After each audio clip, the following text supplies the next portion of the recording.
ओम नमो भगवते वासुदेवाय नमः। आप सभी का दिन शुभ और मंगलमय हो। आज सुनिए बृहस्पतिवार व्रत कथा। एक प्रतापी और दानी राजा राज्य करता था। वह नित्य गरीबों और ब्राह्मणों की सहायता करता था। ये बात उसकी रानी को अच्छी नहीं लगती थी।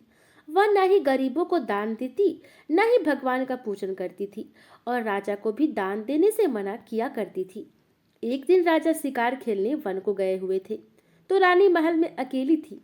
उसी समय बृहस्पति देव साधु वेश में राजा के महल में भिक्षा के लिए गए और भिक्षा मांगी। रानी ने भिक्षा देने से इनकार किया और कहा, हे साधु महाराज, मैं तो दान पुण्य से तंग आ गई हूँ। मेरा पति सारा धन लुटाते रहते हैं। मेरी इच्छा है कि हमारा धन नष्ट हो जाए, फिर ना रहेगा बांस ना बचेगी बांसुरी। साधु ने कहा, देवी तुम तो बड़ी विचित्र हो। धन संतान तो सभी चाहते हैं, पुत्र और लक्ष्मी तो पापी के घर भी होने चाहिए। यदि तुम्हारे पास अधिक धन है तो भूखों को भोजन दो, प्यासों के लिए प्याऊ बनवाओ, मुसाफिरों के लिए धर्मशालाएं खुलवाओ। जो निर्धन अपनी कुमारी कन्याओं का विवाह नहीं कर सकते, उनका विवाह करा दो। ऐसे और कई काम हैं जिनके करने से तुम्हारा यश लोक परलोक में फैलेगा। परंतु रानी पर उपदेश का कोई प्रभाव न पड़ा। वह बोली, महाराज आप मुझे कुछ ना समझाइए। मैं ऐसा धन नहीं चाहती जो हर जगह बांटती फिरूं। साधु ने उत्तर दिया, यदि तुम्हारी ऐसी इच्छा है तो तथास्तु। तुम ऐसा करना कि बृहस्पतिवार को घर लीप कर पीली मिट्टी से अपना सिर धोकर स्नान करना, भट्ठी चढ़ाकर कपड़े धोना। ऐसा करने से आपका सारा धन नष्ट होगा। इतना कहकर वह साधु महाराज वहां से आलोप हो गए। साधु के अनुसार कई बातों को पूरा करते हुए रानी को केवल 3 बृहस्पतिवार ही बीते थे कि उसकी समस्त धन संपत्ति नष्ट हो गई। भोजन के लिए राजा का परिवार तरसने लगा। तब एक दिन राजा ने रानी से बोला कि हे रानी, तुम यही रहो, मैं दूसरे देश को जाता हूँ, क्योंकि यहाँ पर सभी लोग मुझे जानते हैं, इसलिए मैं कोई छोटा कार्य नहीं कर सकता। ऐसा कहकर राजा परदेश चला गया। वहां वह जंगल से लकड़ी काट कर लाता और शहर में बेचता। इस तरह वह अपना जीवन व्यतीत करने लगा। इधर राजा के परदेश जाते ही रानी और दासी दुखी रहने लगे। एक बार जब रानी और दासी को 7 दिन तक बिना भोजन के रहना पड़ा, तो रानी ने अपनी दासी से कहा, हे दासी, पास के ही नगर में मेरी बहन रहती है। वह बड़ी धनवान है। तू उसके पास जा और कुछ ले आ, ताकि थोड़ी बहुत गुजर बसर हो सके। दासी रानी की बहन के पास गई। उस दिन गुरुवार था और रानी की बहन उस समय बृहस्पतिवार व्रत की कथा सुन रही थी। दासी ने रानी की बहन को अपनी रानी का संदेश दिया, लेकिन रानी की बड़ी बहन ने कोई उत्तर नहीं दिया। जब दासी को रानी की बहन से कोई उत्तर नहीं मिला तो वह बहुत दुखी हुई और उसे क्रोध भी आया। दासी ने वापस आकर रानी को सारी बात बता दी। सुनकर रानी ने अपने भाग्य को कोसा। उधर रानी की बहन ने सोचा कि मेरी बहन की दासी आई थी, परंतु मैं उससे नहीं बोली, इससे वह बहुत दुखी हुई होगी। कथा सुनकर और पूजन समाप्त करके वह अपनी बहन के घर आई और कहने लगी, हे बहन, मैं बृहस्पतिवार का व्रत कर रही थी। तुम्हारी दासी मेरे घर आई थी, परंतु जब तक कथा होती है तब तक ना उठते हैं और ना ही बोलते हैं, इसलिए मैं नहीं बोली। कहो दासी, क्यों गई थी? रानी बोली, बहन तुमसे क्या छुपाऊं, हमारे घर में खाने तक को अनाज नहीं था। ऐसा कहते कहते रानी की आंखें भर आई। उसने दासी समेत पिछले 7 दिनों से भूखे रहने तक की बात अपनी बहन को विस्तार पूर्वक बताई। रानी की बहन बोली, देखो बहन, भगवान बृहस्पति देव सबकी मनोकामना को पूर्ण करते हैं। देखो, शायद तुम्हारे घर में अनाज रखा हो। पहले तो रानी को विश्वास नहीं हुआ, पर बहन के आग्रह करने पर उसने अपनी दासी को अंदर भेजा तो उसे सचमुच अनाज से भरा एक घड़ा मिला। यह देखकर दासी को बड़ा हैरानी हुआ। दासी रानी से कहने लगी, हे रानी, जब हमको भोजन नहीं मिलता तो हम व्रत ही तो करते हैं, इसलिए क्यों ना इनसे व्रत और कथा की विधि पूछ ली जाए, ताकि हम भी व्रत कर सके। तब रानी ने अपनी बहन से बृहस्पतिवार व्रत के बारे में पूछा। उसकी बहन ने बताया, बृहस्पतिवार के व्रत में चने की दाल और मुनक्का से विष्णु भगवान का केले की जड़ में पूजन करें तथा दीपक जलाएं। व्रत कथा सुने और पीला भोजन ही करे। इससे बृहस्पति देव प्रसन्न होते हैं। व्रत और पूजन विधि बताकर रानी की बहन अपने घर को लौट गई। 7 दिन के बाद जब गुरुवार आया तो रानी और दासी ने व्रत रखा। घुड़साल में जाकर चना और गुड़ लेकर आई।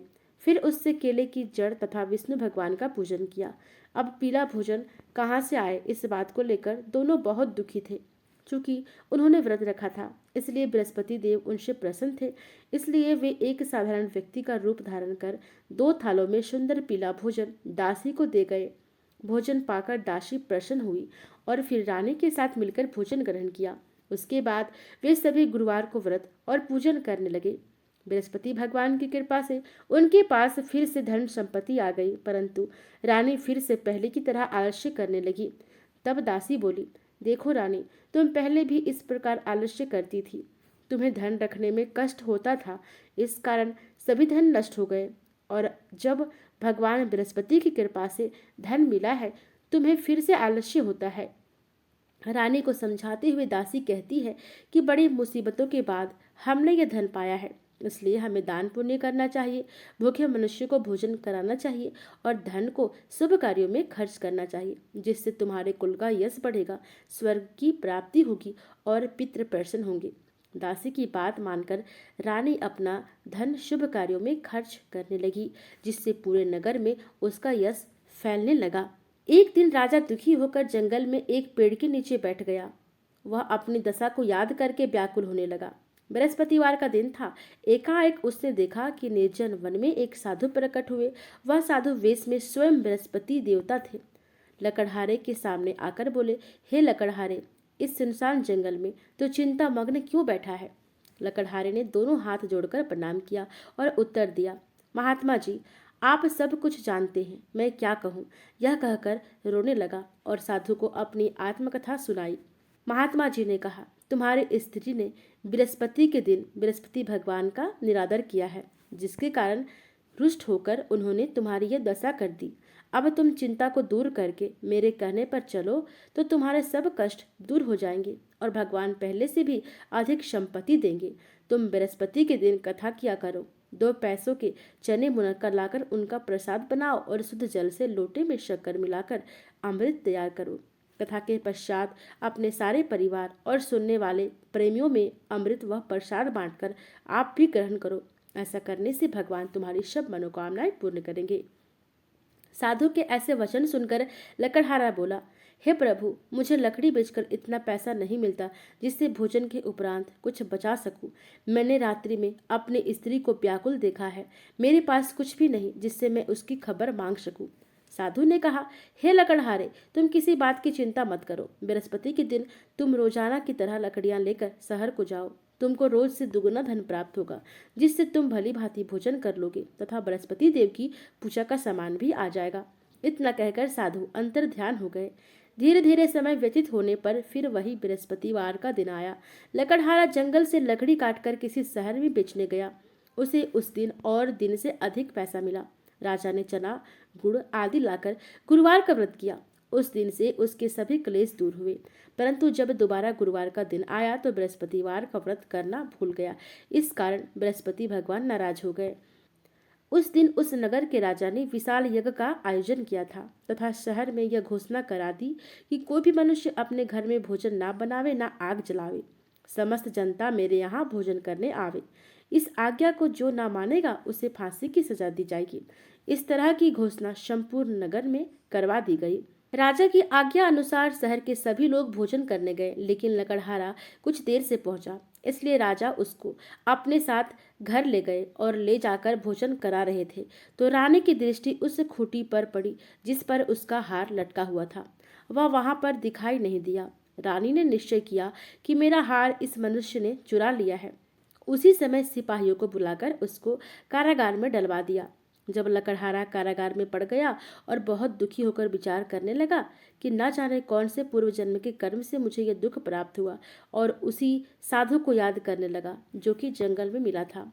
उसी समय तत्काल बृहस्पति देव साधु के रूप में प्रकट हुए और उसकी दशा को देखकर कहने लगे, अरे मूर्ख, तूने बृहस्पति देव की कथा नहीं करी, इस कारण तुझे दुख प्राप्त हुआ है। अब चिंता मत कर, बृहस्पतिवार के दिन कारागार के दरवाजे पर 4 पैसे पड़े मिलेंगे, उनसे तू बृहस्पति देव की पूजा करना, तेरे सभी कष्ट दूर होंगे।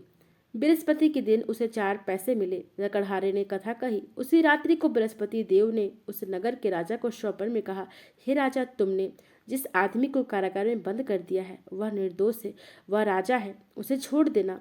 रानी का हार उसी खूंटी पर लटका है, अगर तू ऐसा नहीं करेगा तो मैं तेरे राज्य को नष्ट कर दूंगा।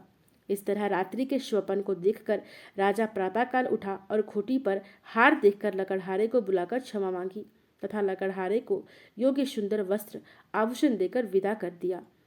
बृहस्पति देव की आज्ञा अनुसार लकड़हारा अपने नगर को चल दिया। राजा जब अपने नगर के निकट पहुंचा तो उसे बड़ा आश्चर्य हुआ। नगर में पहले से अधिक बाग, तालाब, कुएं तथा बहुत सी धर्मशाला, मंदिर आदि बन गई हैं। राजा ने पूछा, ये किसका बाग है और धर्मशाला है? तब नगर के सब लोग कहने लगे, ये सब रानी और बांदी के हैं। तो राजा को आश्चर्य हुआ और गुस्सा भी आया। जब रानी ने यह खबर सुनी कि राजा आ रहे हैं तो उन्होंने बांदी से कहा कि हे दासी, देख राजा हमको कितनी बुरी हालत में छोड़ गए थे। हमारी ऐसी हालत देखकर वो लौट न जाए, इसलिए तू दरवाजे पर खड़ी हो जा। आज्ञा अनुसार दासी दरवाजे पर खड़ी हो गई। राजा आए तो उन्हें अपने साथ लिवा आई। तब राजा ने क्रोध करके अपनी रानी से पूछा कि यह धन तुम्हें कैसे प्राप्त हुआ? तब उन्होंने कहा, हमें ये सब धन बृहस्पति देव के इस व्रत के प्रभाव से प्राप्त हुआ।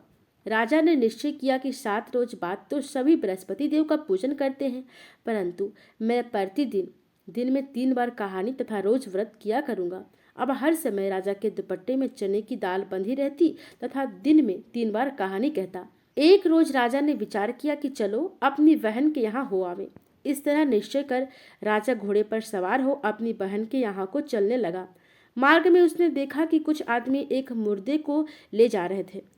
उन्हें रोक कर राजा कहने लगा, अरे भाइयों, मेरी बृहस्पति देव की कथा सुन लो। वे बोले, लो, हमारा तो आदमी मर गया है, इसको अपनी कथा की पड़ी है।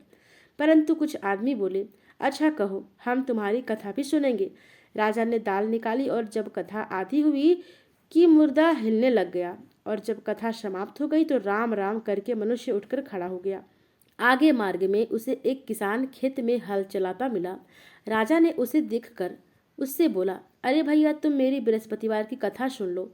किसान बोला, जब तक मैं तेरी कथा सुनूंगा तब तक 4 हरैया जोत लूंगा। जा अपने कथा किसी और को सुनाना। इस तरह राजा आगे चलने लगा। राजा के हटते ही बैल पछाड़ खाकर गिर गए तथा किसान के पेट में बड़ी जोर का दर्द होने लगा। उस समय उसकी माँ रोटी लेकर आई। उसने जब ये देखा तो अपने पुत्र से सब हाल पूछा और बेटे ने सभी हाल कह दिया। तो बुढ़िया दौड़ी दौड़ी उस घुड़सवार के पास गई और उससे बोली कि मैं तेरी कथा सुनूंगी, तू अपनी कथा मेरे खेत पर चलकर कहना। राजा ने बुढ़िया के खेत पर जाकर कथा कही, जिसके सुनते ही वह बैल उठ खड़े हुए तथा किसान के पेट का दर्द भी बंद हो गया। राजा अपनी बहन के घर पहुंचा। बहन ने भाई की खूब मेहमानी की। दूसरे रोज प्रातःकाल राजा जगा। वह देखने लगा कि सब लोग भोजन कर रहे हैं। राजा ने अपनी बहन से कहा, ऐसा कोई मनुष्य है जिसने भोजन नहीं किया हो? मेरी बृहस्पतिवार की कथा सुन ले। बहन बोली, हे भैया, ये देश ऐसा ही है कि पहले यहाँ लोग भोजन करते हैं, बाद में अन्य काम करते हैं। अगर कोई पड़ोस में है तो मैं देख आऊं। वहाँ ऐसा कहकर देखने चली गई, परंतु उसे कोई ऐसा व्यक्ति नहीं मिला जिसने भोजन ना किया हो। अतः वह एक कुम्हार के घर गई जिसका लड़का बीमार था। उसे मालूम हुआ कि उनके यहाँ 3 रोज से किसी ने भोजन नहीं किया है। रानी ने अपने भाई की कथा सुनने के लिए कुम्हार से कहा। वह तैयार हो गया। राजा ने जाकर बृहस्पतिवार की कथा कही, जिसको सुनकर उसका लड़का ठीक हो गया। अब तो राजा की प्रशंसा होने लगी। एक रोज राजा ने अपनी बहन से कहा कि हे बहन, हम अपने घर को जाएंगे, तुम भी तैयार हो जाओ। राजा की बहन ने अपनी सास से कहा। सास ने कहा, चली जा, परंतु अपने लड़कों को मत ले जाना, क्योंकि तेरे भाई की कोई औलाद नहीं है। बहन ने अपने भैया से कहा, हे भैया, मैं तो चलूंगी, पर कोई बालक नहीं जाएगा। राजा बोला, जब कोई बालक नहीं चलेगा तब तुम ही क्या करोगी? बड़े दुखी मन से राजा अपने नगर को लौट आया। राजा ने अपनी रानी से कहा, हम निर्वंशी हैं, हमारा मुंह देखने का धर्म नहीं है और कुछ भोजन आदि नहीं किया। रानी बोली, हे प्रभु, बृहस्पति देव ने हमें सब कुछ दिया है वह हमें औलाद अवश्य देंगे।